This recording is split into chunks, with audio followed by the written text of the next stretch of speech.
Yeshua, your King of praise. Shalom, everyone. This is Messianic Rabbi Buzz Treme, the Jew teaching you.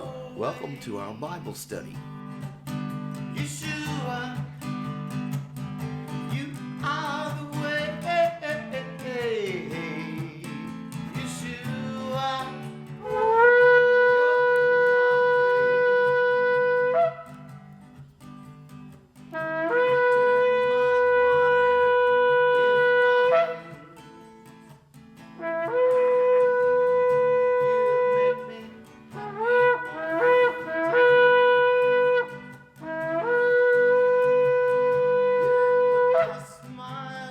The writer of Hebrews 7:11 says that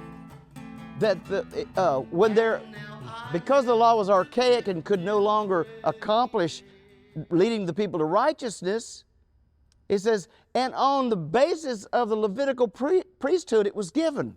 On the basis of a mediatorial priesthood between man and God, that whole law was given. He says, well, since there's a new priesthood, the Melchizedek order, why was there a new need for a new priesthood with a new high priest if that old one worked?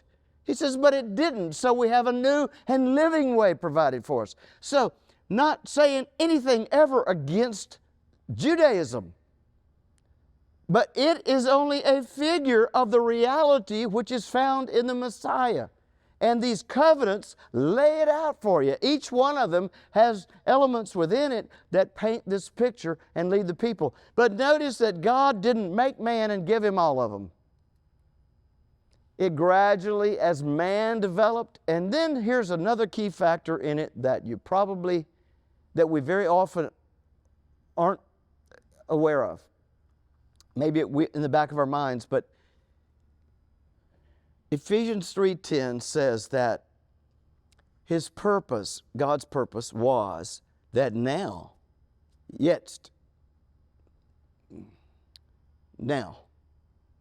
wrong language. Now, the manifold wisdom. Manifold means many folds. It's so there's a lot to this thing. The manifold wisdom of God would be made known to the powers and the principalities in the heavenly realm, the spiritual realm, the sky realm. So this whole thing is not about proving to the United States that Jesus is Lord, proving to China that Israel's the chosen people, proving to South Africa, all the time this thing is working in the affairs of men or among mankind. There's another group of powers that originally wanted to master the universe, but God said, I won't have it. I'm wiser than all of you together. I'll create a man, take a long time, and I'll bring him up, and he'll be over everything with me. Is that beautiful? So there's a group of powers, and let me tell you, from the time Moses came out of Egypt with the Israelites, and they all saw that. The powers of the heavens saw it. From that time on down to the period of the judges and the craziness that went on in Israel and the forming of crowning a king who he didn't have great interest for the people, Saul. And then comes King David, and King David is the type of Christ. Saul is the Antichrist. You see these types and shadows. Anyway, the powers that be in the sky are watching. They're seeing. They're also disruptive in trying to stop it, but they can't ever figure it out. If you play chess and somebody's a master at it and you think you're good, you'll think, I got this thing wrapped up, and then suddenly a move is made and you're just like, I need to go back and read the book again, huh? Well, that's the way it is with God. You can't outsmart Him. And no matter what you do against Him, it turns around and works together for the good of those who love Him, called according to His purpose. So we have to remember that not only are we being a witness to the nations, but there's powers watching, and they are learning. And Peter says even the angels long to look into this. They're trying to figure it out for ages. So I'm talking here history, the plan and purpose of God for man and creation. When this class is done, you'll have a panoramic view, a big long timeline of look how this is working. And you'll understand it's not all about heaven and hell. First of all, that's Roman again. That's more Roman teaching, heaven and hell. There is a separation from God. Peter refers to it as extreme outer darkness. I mean, you know, these are some strange... when you study hell, it sounds like it's just so cut and dried, huh? Not quite. Do a little study on that. Just start studying hell. You'll end up with Hades and Sheol and all of these other torturous that the Bible mentions. And then what happens to those? That are separated from God. One thing about it, if you're disobedient to God and if you don't accept His love through Yeshua and what He did for us, you are separated from God and you will suffer forever according to your deeds. Isn't that the truth? Yes. Okay, so what is the goal? To go to heaven, because that's what the Roman Church taught us. We're just going to heaven. Forget this idea of a promised land and a kingdom. Forget it. The Roman Church, Rome taught they were the kingdom. They don't believe in a millennial reign of Messiah on the earth. They don't believe it. They think you're in the millennium.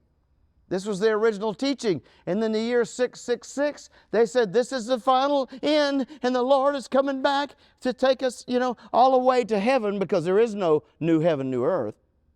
And then 666 passed. And so it got moved to 1000. Well, y'all remember the Y2K? I mean, we can laugh, but it's a lot of people were real concerned, huh? I wasn't that concerned, but at the same time, I was going, maybe you're a fool. Maybe you ought to take this real serious. People were buying up water and getting ready for their computers to crash, and all the planes were going to fall. Nobody was dare going to fly. Wasn't quite like that, huh? So, and then the guy, God help him, wrote the book, 1988, 1980,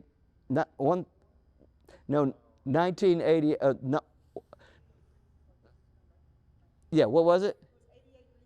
88 Reasons Why Jesus Will Come Back in 1988. And everybody started running their credit cards up and doing all this stuff, And if I'm not mistaken, he has not come back yet. Anyway, but these things happen, huh? And so now we see people, this craziness. I want the truth, because when this last political thing happened in Washington, when we got a new president and everybody said, oh, how could God even allow that, Look, a lot of people's faith was shaken.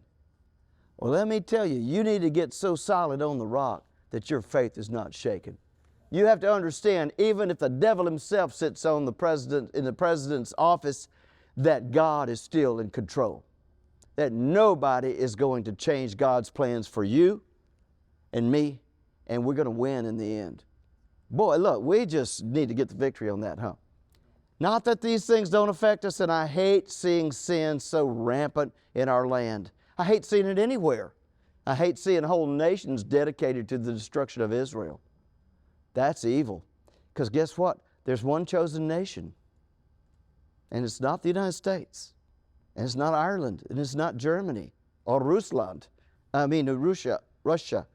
whatever it is, Ukraine, China, Iran, Jordan, none of those.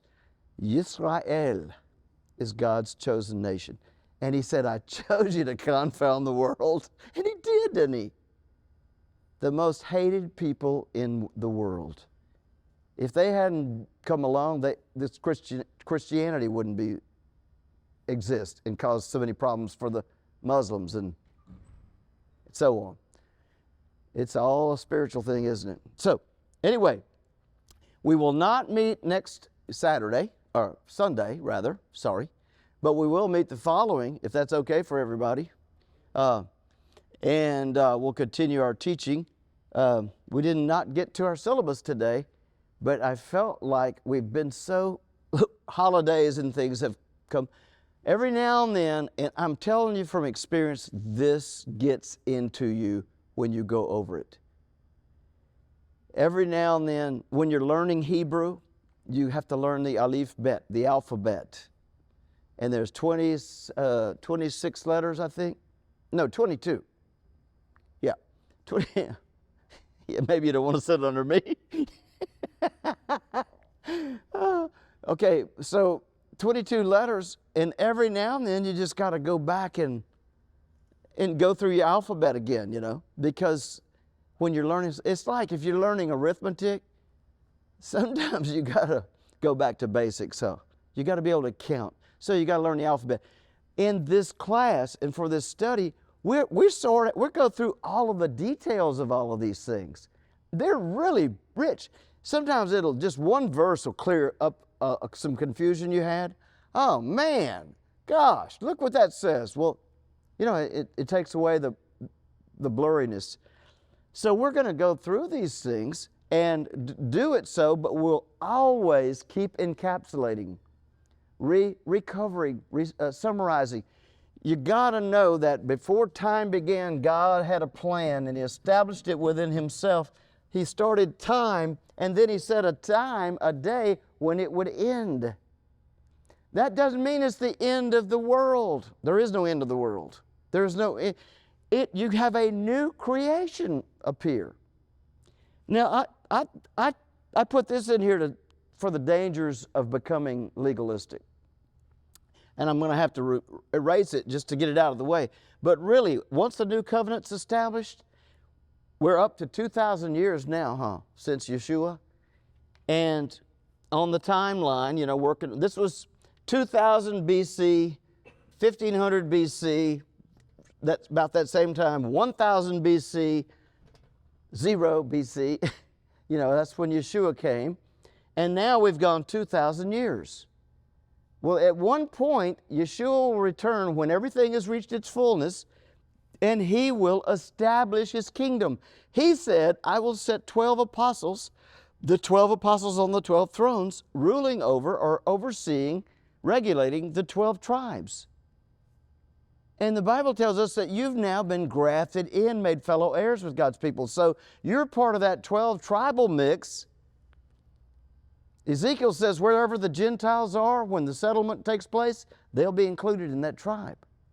So you're part of that mix. Yeah, so what happens though once Yeshua comes back? He establishes His government. He must remain in heaven till the time set for Him to restore all things. That's Acts 3:23. I think it is 3:23, 3:18, 19, 20, somewhere. And so, but then what happens? All we ever were taught in school, you go into heaven and you talk to people, they can't even imagine what that's like because the Bible doesn't elaborate it. It talks about the kingdom. Before the Lord can return, the kingdom has to be preached to all nations, Matthew 24:14. The church doesn't even know the kingdom message. They had some weirdo kingdom messages that came out. I'm in the kingdom and I have power to create with my tongue everywhere I move, and I speak blessings and I name it and I claim it, you know. Well, that didn't work. So the church moved on. But the true kingdom is, it's already in here, meaning the king, you're subjected to the king. You're subject to the king. It's in our hearts. But there's a time coming where He sets it up, and for 1,000 years, we're going to have 1,000 years here before we go into eternity, 1,000 years of ruling the nations, and they're going to know what peace is. They're going to know what shalom is, and they're going to know what love is, because we will be glorified ruling over them for 1,000 years. Just think, no war. Every time a nation starts building something, guess who's in on it? We come in and go, oh, no, this factory was designed not for swords or for missiles, But this is desired for farm equipment, water purification systems to help people, etc. The whole nations are going to learn from us for 1,000 years. Toward the end of the 1,000 years, and everybody's living long ages, some of the guys go, I don't like this a bit. We've been here almost 1,000 years. We can go back. There's not been a war. Who put the Jew in charge? What's this Jew? How'd he do? How's that go? How'd he get there? I don't know, but I'm for taking him out. Yeah. And suddenly the Bible says Satan will be, who had been bound for 1,000 years, bound for the whole millennium, at the end will be released back for a short season. For what purpose? To deceive the nations once again. And he deceives the peoples into thinking, you can take this Jew out with what he says. We don't have to do it. All this love, love, love. Hey, how about, just getting crazy sometime and raping and robbing and pillaging villages? And so those that want to go that direction, God says, okay. And they build up a mighty army. And they mount up in the land of Gog and Magog and Gomer. And they start coming this way. Guess what? God said, Israel, I promised you when you're back in the land, you'll never leave it again. You'll never have to worry. And so what happens? God takes out this army. And he says, it'll take 7 months to bury the dead. And y'all read Ezekiel 38 and 39 in there. This tells all the details. We'll use the weaponry for fuel for 7 years. I mean, it takes 7 months to bury the dead, and their weapons. So undoubtedly they're not using these nuclear missiles. 1,000 years of peace on earth, when they put together their weapons, it's going to be back to the bows and arrows, and that'll be the fuel for 7. And then we get the new heaven, the new earth, New Jerusalem. Everything is perfect. We rule the universe. The promised land is still the most beautiful place. The whole earth looks like the garden of God, and the heavens belong to us, everything. That's the Bible story.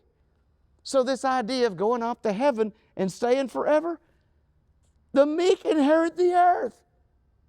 Paul says in 1 Thessalonians 4, they remain with the Lord, those who've died in Him, with Him until the time for Him to come back. He'll bring them with Him for the resurrection, to get the new bodies so we can live in the kingdom.